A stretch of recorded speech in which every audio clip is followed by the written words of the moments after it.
Hello everyone. Today we will discuss the topic is Solanaceae family और potato family. आज हम Solanaceae कुल या आलू कुल को पढ़ेंगे। इसे मकोई कुल के नाम से भी जाना जाता है। इस फैमिली के अंतर्गत हम इसके classification, distribution, vegetative character, reproductive character and economic importance को विस्तार से पढ़ेंगे। तो फर्स्ट ऑफ ऑल हम स्टार्ट करते हैं क्लासिफिकेशन से। किंगडम प्लांटी, जिसमें प्लांट्स आते हैं। क्लास डाइकोटिलीडन, यदि हम डाइकोटिलीडन के कैरेक्टर देखें तो इसमें टैपरूट सिस्टम पाया जाता है। जो लीव्स होती हैं उनमें जालिका व शिरा विन्यास यानी कि रेटिकुलेट वेनेशन प्रेजेंट होता है। फ्लावर टेट्रामेरस या पेंटामेरस होते हैं और जो बीज जो होते हैं, दो बीज पत्र वाला एम्ब्रियो पाया जाता है। तो यह डाइकोटिलीडन क्लास के कैरेक्टर्स हैं। नेक्स्ट सब क्लास गेमोपेटेली। गेमोपेटेली में जो पेटल्स होते हैं वो फ्यूज्ड होते हैं, जुड़े हुए होते हैं। साथ ही कैलिक्स और करोला प्रेजेंट होते हैं।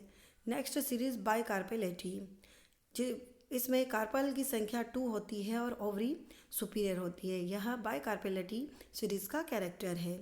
Next order Polemoniales. इस ऑर्डर के कैरेक्टर यदि हम देखें तो इसमें जो फ्लावर्स होते हैं वो एक्टिनोमॉर्फिक होते हैं। मेनली फ्लावर्स त्रिज्या सममित होते हैं। साथ ही एक्साइल प्रेजेंटेशन पाया जाता है और इपीपेटलस कंडीशन देखने को मिलती है। नेक्स्ट फैमिली जो कि सोलेनेसी है, इसके इम्पॉर्टेंट कैरेक्टर्स हम आगे डिस्कस करेंगे। फिर भी मैं यहाँ एक पॉइंट को आपको डिस्कस करूँगी कि जो सोलेनेसी फैमिली है इसमें सबसे इम्पॉर्टेंट जो कैरेक्टर है कि इसमें जो ओवरी होती है वो ऑब्लिकली प्लेस्ड होती है। तो हम आगे अब इसके इम्पॉर्टेंट कैरेक्टरिस्टिक्स को देखेंगे। Important features of Solanaceae family. First point, it is also known as potato or nightshade family. इसे आलू कुल या मकोई कुल भी कहा जाता है। Plants are herbs, shrubs, rarely trees. पौधे हर्ब्स होते हैं, श्रब्स होते हैं और कभी कभी ट्री के रूप में भी देखने को मिलते हैं। इन्फ्लोरेसेंस साइमोस और सोलिटरी, एक्सिलरी और टर्मिनल। जनरली जो पुष्प क्रम होता है वह साइमोस प्रकार का होता है, परंतु कुछ प्लांट्स में सोलिटरी, एक्सिलरी और टर्मिनल भी देखने को मिलता है। परसिस्टेंट कैलिक्स पाया जाता है। यहाँ मैं आपको बताऊंगी परसिस्टेंट यानी कि चिरलग्न। जो कैलिक्स होते हैं वह चिरलग्न होते हैं। चिरलग्न से तात्पर्य यह है कि जब जो फ्लावर में फल बनने के बाद, फ्लावर से फ्रूट बनने के बाद, फल बनने के बाद भी कैलिक्स फल से जुड़ा रहता है तो उसे कहा जाता है चिरलग्न अवस्था। यानी कि जैसे हम अगर बैंगन देखें, टमाटर देखें तो बैंगन और टमाटर में कैलिक्स जो होते हैं फल बनने के बाद भी जुड़े रहते हैं, तो ऐसे कंडीशन कहलाती है चिरलग्न अवस्था। Next कैम्पेन्युलेट Corolla. करोला जो होता है घंटाकार, कीपाकार पाया जाता है। स्टेमन्स इपीपेटलस होते हैं। इपीपेटलस यानी कि दल लग्न, यानी कि दल लग्न से मतलब है कि जो स्टेमन्स होते हैं वह करोला से यदि जुड़े हुए होते हैं तो यह कंडीशन इपीपेटलस कहलाती है। यह भी इस फैमिली का स्पेशल कैरेक्टर है। गाइनोशियम में हम देखें तो ओवरी ऑब्लिकली प्लेस्ड होती है। ओवरी जो होती है तिरछी उपस्थित होती है। एक्साइल प्लेसेंटेशन पाया जाता है और प्लेसेंटा जो होता है वो सोलन होता है, फुला हुआ होता है। यह भी स्पेशल कैरेक्टर है। जैसे आप देख सकते हैं टमाटर का, जब हम टमाटर को जब काटते हैं तो टमाटर के बीच में आप स्पष्ट रूप से फुला हुआ प्लेसेंटा देख सकते हैं। फ्रूट्स कैप्सूल और बेरी होते हैं। तो यह जो है इस फैमिली के इम्पॉर्टेंट फीचर्स हैं जिससे इस फैमिली को हम पहचान सकते हैं। अब हम आगे देखेंगे डिस्ट्रीब्यूशन यानी कि वितरण। In this family, around 85 genera and 2,800 species is present. It is cosmopolitan but most abundant in tropical and temperate regions. इस कुल में लगभग 85 जेनेरा और 2,800 स्पीशीज पाई जाती है। यह विश्वव्यापी कुल होता है, परंतु ज़्यादातर यह उष्णकटिबंधीय और शीतोष्ण क्षेत्रों में देखने को मिलते हैं इसके प्लांट्स। इसे हम ब्रिंजल फैमिली और टोबैको फैमिली भी कहते हैं। इनमें से 15 जेनेरा एवं 90 स्पीशीज यानी कि 15 वंश और 90 जातियां भारत में देखने को मिलती हैं। सोलेनम इस कुल का सबसे बड़ा जीनस माना गया है, वंश माना गया है, क्योंकि इसके अंतर्गत लगभग 1700 जातियां आती हैं। नेक्स्ट हम देखेंगे इसमें वितरण या वेजिटेटिव कैरेक्टर्स। जैसा कि मैंने आपको पहले भी बताया है कि हर प्लांट के को दो कैरेक्टर्स में डिवाइड किया गया है, उसका पहला वेजिटेटिव पार्ट और दूसरा रिप्रोडक्टिव पार्ट। तो आज हम पहले वेजिटेटिव कैरेक्टर्स को डिस्कस करेंगे, उसके बाद हम रिप्रोडक्टिव कैरेक्टर को पढ़ेंगे। तो वेजिटेटिव कैरेक्टर में फर्स्ट पॉइंट है हैबिट, एनुअल, बाइनियल और पेरिनियल हर्ब्स और स्मॉल ट्री। जो इसकी प्रकृति होती है, जनरली इसमें प्लांट्स जो होते हैं शाकीय होते हैं, जैसे बिथानिया, आलू, बैंगन। कुछ पौधे इसमें झाड़ीनुमा होते हैं और कुछ जो होते हैं वृक्ष के रूप में भी देखने को मिलते हैं। अपवाद स्वरूप कुछ पौधे लता प्रकृति के भी होते हैं, जैसे लाइसियम, और ये एक वर्षीय, द्विवर्षीय और बहुवर्षीय प्रकृति वाले होते हैं। सोलेनम जो जीनस है, इसके अंतर्गत शाक मतलब हर्ब्स, श्रब्स और ट्री तीनों ही आते हैं। तो ये चीज़ भी आपको याद रखना है कि सोलेनम जो जेनेरा है उसके अंतर्गत हर्ब्स, श्रब्स, ट्री तीनों ही टाइप के प्लांट्स देखने को मिलते हैं। नेक्स्ट हम देखेंगे रूट यानी कि जड़। जैसा कि आपको मालूम है कि इसकी क्लास डाइकोटिलीडन है, तो डाइकोटिलीडन क्लास में रूट सिस्टम कैसा होता है, टैप रूट सिस्टम पाया जाता है, मूसलाधार तंत्र पाया जाता है। नेक्स्ट तना, स्टेम जो कि एरियल होता है, एरियल यानी कि वायवी तना होता है। इरेक्ट होता है, इरेक्ट यानी कि सीधा होता है तना। ब्रांच्ड होता है, शाखित, वुडी यानी कि काष्ठी होता है। सिलेंड्रिकल यानी कि बेलनाकार। हेयरी यानी कि रोमिल होता है। हर्बेशियस और some time underground stem like potato. तो कुछ अंडरग्राउंड स्टेम्स भी होते हैं ट्यूबर के फॉर्म में, जैसे पोटैटो। नेक्स्ट पॉइंट आता है लीव्स यानी कि पत्तियाँ। लीव जो होती है इस प्लांट में या इस फैमिली की पत्तियाँ पिट्यूलेट होती है। पिट्यूलेट यानी कि सवरंती, ऐसी पत्ती जिसमें डंठल उपस्थित होता है उसे सवरंती पत्ती कहा जाता है। अल्टरनेट और अपोजिट पत्तियों का जो अरेंजमेंट होता है वह एकांतर भी होता है और विपरीत क्रम में भी पत्तियाँ लगी होती हैं। लीफ सिंपल यानी कि सरल होती है, लेकिन पोटैटो में कंपाउंड लीफ पाई जाती है। इसके अलावा यदि हम देखें तो इसमें एक्सटिप्यूलेट लीफ होती है। एक्स स्टिप्यूलेट यानी कि अनुपर्णी पत्ती जिसमें स्टिप्यूल्स एब्सेंट होते हैं। रेटिकुलेट वेनेशन पाया जाता है जो कि डाइकॉट का इम्पॉर्टेंट कैरेक्टर होता है। जालिका व शिराविन्यास पत्तियों में देखने को मिलता है। अब आगे हम देखेंगे रिप्रोडक्टिव कैरेक्टर्स। वेजिटेटिव कैरेक्टर्स में हमने habit, root, stem and leaf को डिस्कस किया। रिप्रोडक्टिव कैरेक्टर में हम देखते हैं फर्स्ट पॉइंट इन्फ्लोरेसेंस। पुष्पक्रम जो कि साइमोस टाइप का होता है, ससीमाक्ष होता है। ससीमाक्ष का अर्थ होता है कि ऐसा पुष्पक्रम जिसमें मुख्य अक्ष की वृद्धि सीमित होती है, लिमिटेड ग्रोथ होती है, उसे साइमोस पुष्पक्रम कहा जाता है। सोलिटरी एक्सिलरी यानी कि जब एक ही फ्लावर एक्सिस पर लगा होता है तो उसको सोलिटरी एक्सिलरी कहा जाता है। तो कुछ मेंबर्स में सोलिटरी एक्सिलरी और सोलिटरी टर्मिनल टाइप का पुष्पक्रम भी पाया जाता है। जैसे धतूरा में सोलिटरी एक्सिलरी टाइप का इन्फ्लोरेसेंस देखने को मिलता है। कुछ मेंबर्स में अम्बेलेट टाइप का पुष्पक्रम भी पाया जाता है, जैसे बिथानिया सोमनीफेरा। अब हम देखेंगे फ्लावर यानी कि पुष्प। फ्लावर पेडिसिलेट होता है, यानी कि पुष्प के डंठल को पेडिसिल कहा जाता है, और यदि पुष्प में डंठल प्रेजेंट है तो ऐसा फ्लावर पेडिसिलेट फ्लावर कहलाता है, जिसे हम कहते हैं सवरंती फ्लावर। नेक्स्ट ई ब्रैक्टिएट। फ्लावर ई ब्रैक्टिएट होता है, यानी फ्लावर में ब्रैक्ट अनुपस्थित होते हैं। फिर हम देखेंगे इसमें एक्टिनोमार्फिक फ्लावर होता है, यानी कि त्रिज्या समित होता है। त्रिज्या समित फ्लावर का अर्थ होता है कि यदि फ्लावर को किसी भी तल से काटा जाए और वो दो इक्वल पार्ट में डिवाइड हो जाए तो उसको कहा जाता है त्रिज्या समित फ्लावर। रेगुलर यानी कि नियमित होता है फ्लावर। कंप्लीट होता है, पूर्ण पुष्प होता है, जिसका अर्थ है कि जब फ्लावर में कैलिक्स, करोला, एंड्रोशियम, गायनोशियम ये चारों चक्र मौजूद हों तो वह पूर्ण पुष्प कहलाता है। हर्माफ्रोडाइट यानी कि द्विलिंगी होता है।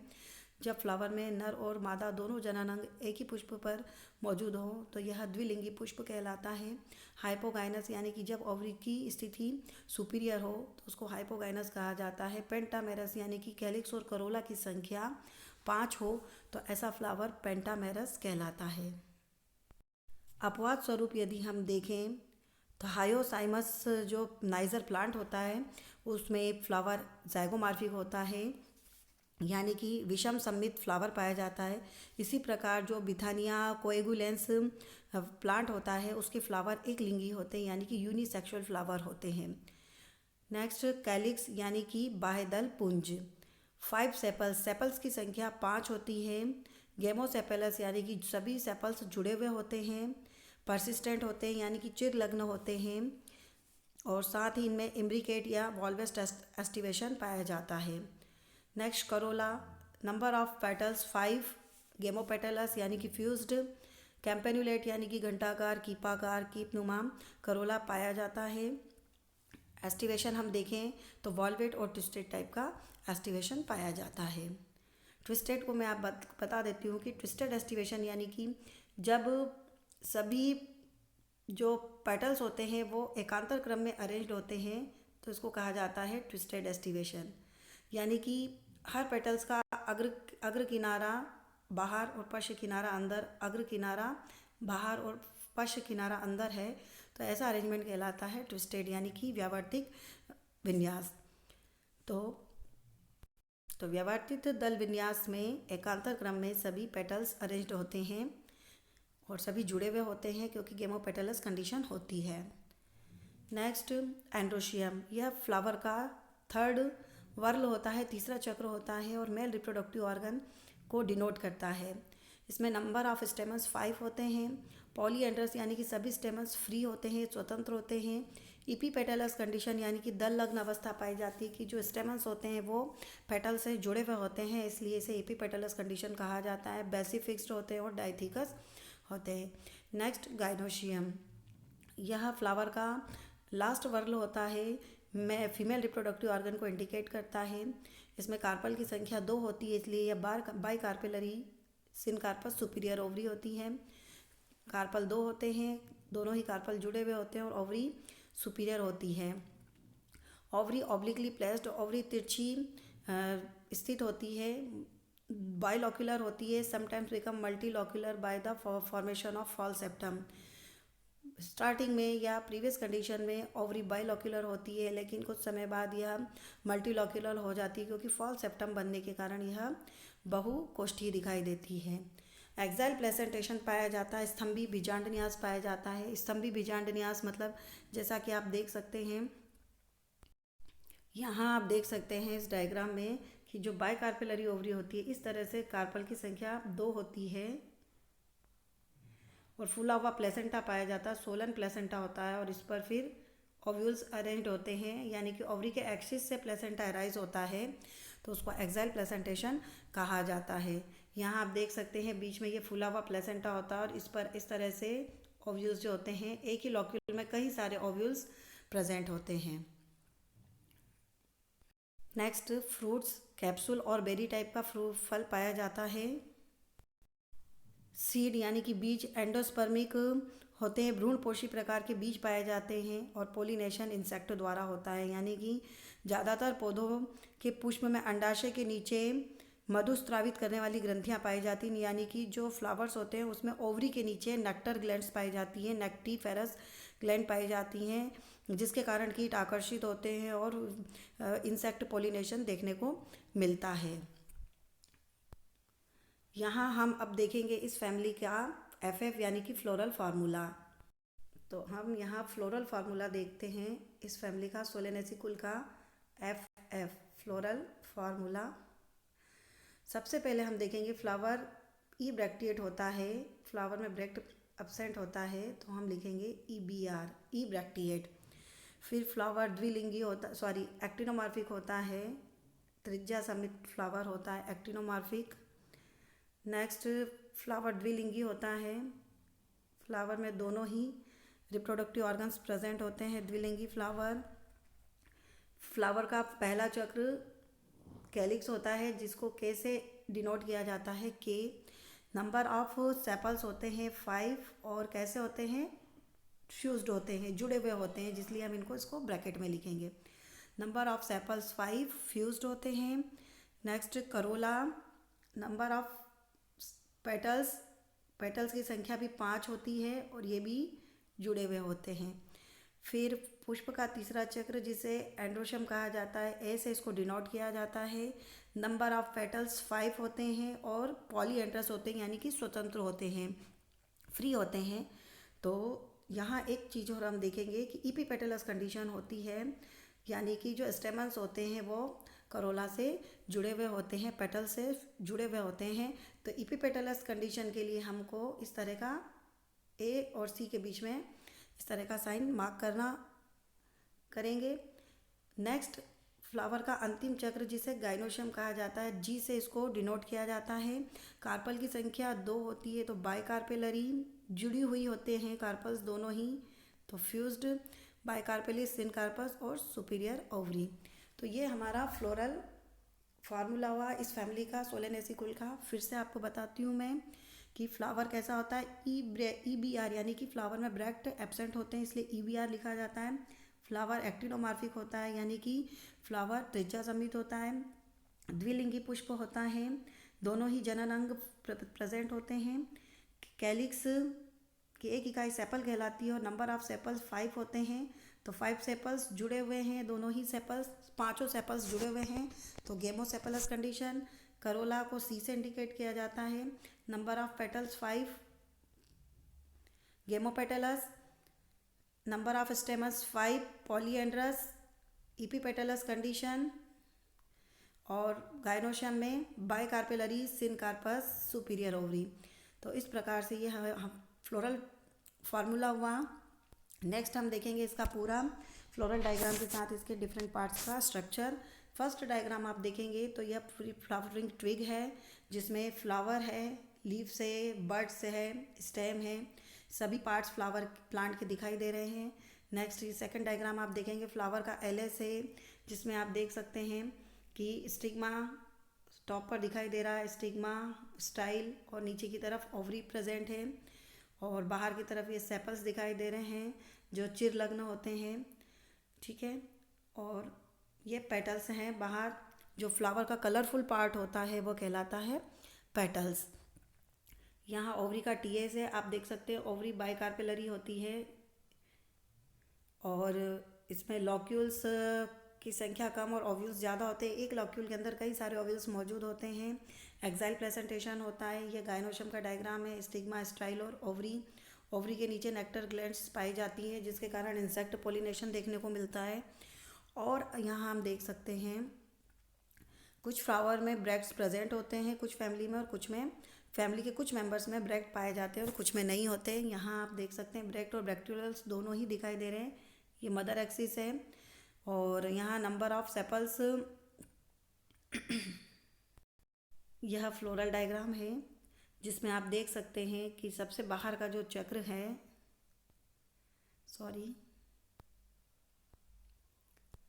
बाहर वाला चक्र जिसमें 5 सेपल्स हैं, first, second, third, fourth and fifth, ये 5 सेपल्स हैं जो कि सभी जुड़े हुए हैं। यहाँ आप देख सकते हैं कि ये मदर एक्सिस है और सबसे पहला चक्र पुष्प का जो सेपल्स होते हैं, नंबर ऑफ सेपल्स 5, ये यहाँ आप देखेंगे। पांचों सेपल्स में एस्टिवेशन आप देख सकते हैं कि ट्विस्टेड एस्टिवेशन है। एकांतर क्रम में सभी सेपल्स अरेंज्ड हैं और सभी जुड़े हुए हैं, तो गेमो कंडीशन होती है। सेपल्स गेमोसेपलस होते हैं, जुड़े हुए होते हैं, सभी सेपल्स गेमो होते हैं। इसके बाद अगला जो चक्र आता है वो होता है करोला। नंबर ऑफ पेटल्स 5 होते हैं। यहाँ आप इसमें देख सकते हैं नंबर ऑफ पेटल्स 5 हैं, 1, 2, 3, 4 एंड 5। सभी पेटल्स में वॉल्वेट एस्टिवेशन होता है और ये सभी पेटल्स भी जुड़े हुए होते हैं। इनमें गेमोपेटलस कंडीशन देखने को मिलती है, सारे पांचों ही पेटल्स जुड़े हुए होते हैं। तो ये फ्लोरल डायग्राम में फर्स्ट चक्र मैंने आपको सेपल्स का, कैलिक्स का बताया। सेकंड चक्र यहाँ आप देख सकते हैं पेटल्स का है। इसके बाद अगला जो आता है वह है एंड्रोशियम। यहाँ आप देख सकते हैं इपीपेटलस कंडीशन। 1 मिनट में आपको दिखाती हूँ इपीपेटलस कंडीशन। देखिए, आप देख सकते हैं आप करोला के बाद जो स्टेमस लगे हुए हैं, ये स्टेमस दिखाई दे रहे हैं, ये इपीपेटलस कंडीशन में लगे हुए हैं। और बीच में आप देख सकते हैं ओवरी की पोजीशन, कि ऑब्लिकली प्लेस्ड है, बाइकार्पेलरी है। और सोलन प्लेसेंटा पाया जाता है। यही इस फैमिली का स्पेशल कैरेक्टर है। यहाँ गायनोशियम बताया गया है। तो इस प्रकार से ये फ्लोरल डायग्राम हुआ। मैंने आपको इसके पहले फ्लोरल फार्मूला बताया। अब हम आगे देखेंगे इस फैमिली के इकोनॉमिक इम्पोर्टेंस, आर्थिक महत्व क्या है। तो यह फैमिली आर्थिक रूप से बहुत इम्पॉर्टेंट होती है, क्योंकि इसमें इसके कई पौधों से सब्जियां, मेडिसिन्स बनाई जाती हैं। जैसे फर्स्ट है, हम देखेंगे फूड यील्डिंग प्लांट्स, भोजन देने वाले पौधे। Many plants of this family are used as food. First Solanum tuberosum. Solanum tuberosum यानी कि यह आलू का बॉटनिकल नेम है। विश्व भर में इस पौधे के रूपांतरित भूमिगत तना अर्थात ट्यूबर्स का उपयोग सब्जी के रूप में किया जाता है। इसके अलावा इससे चिप्स, भुजिया आदि चीज़ें भी बनाई जाती हैं। इसके ट्यूबर को पीसकर जल स्थान पर लगाने से बहुत लाभ होता है, और साथ ही रिसर्च लेबोरेटरी में भी इसका उपयोग संवर्धन माध्यम बनाने में किया जाता है। Next, Lycopersicum esculentum. यह टमाटर का बॉटनिकल नेम होता है।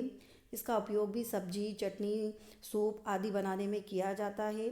इसके बीजों से प्राप्त तेल को सलाद तेल के रूप में तथा साबुन बनाने में भी इसका उपयोग कर सकते हैं। Next, Solanum melongena. यह जो होता है बैंगन का बॉटनिकल नेम है। इसको भी सब्जी बनाकर खाने में प्रयोग में लाया जाता है। फल का अचार भी बना सकते हैं तथा इसके टुकड़ों को सुखाकर रखा जा सकता है, और इनको फ्राई करके भी भोजन के रूप में ले सकते हैं। नेक्स्ट है कैप्सिकम एनम।